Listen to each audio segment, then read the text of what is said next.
Hey, this is Jeff Shore. If you want to execute properly, you had better be passionate.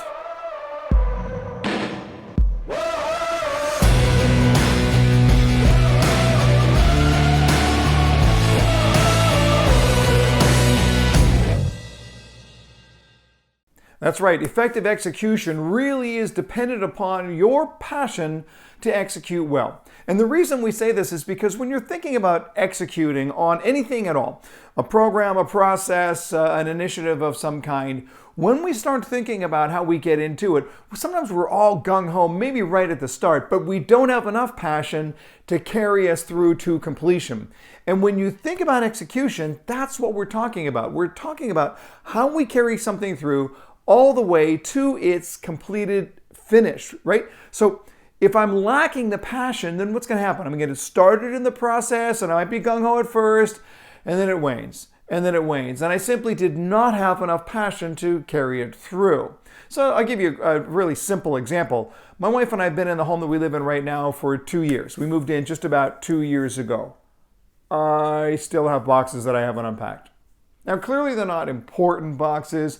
They're just in a closet somewhere. They're just sort of sitting there, but they kind of nag me from time to time, recognizing that I'm not fully unpacked.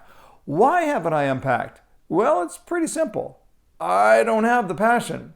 You see, that passion carries us through. That passion helps us when our energy is low. That passion is going to drive us forward. But conversely, when I think about when it's time to write a book, and I try and write a book a year, when it's time for me to write a book, well, I'm so passionate about that project that even when I get writer's block, even when I get stumped, even when I get stuck in the mire of trying to get that done, that passion will drive me through, it will carry me through. So I just want to ask you that question. How do you develop your own passion? And maybe the best way to do that is to start thinking about the outcomes, is to start thinking with the end in mind. And as you do that, you develop that passion to want to carry you through. As I think through the celebration, as I think through how great it's going to feel when this is done, when I get to that goal. Because last time we talked about goal clarity, this is where the goal clarity pays off. The goal clarity gives you passion, and that passion helps to execute through the end of the project. So I would just ask you and challenge you right now, think about that project, that program, that process that you want to work on right now, and then challenge yourself on the passion question. Ask yourself, what would it take for me to become even more passionate? What goal could I give that would help me to carry that passion all the way through? When the goal clarity is there first and then the passion follows, then execution is 90% of the way. The rest of the steps become relatively easy.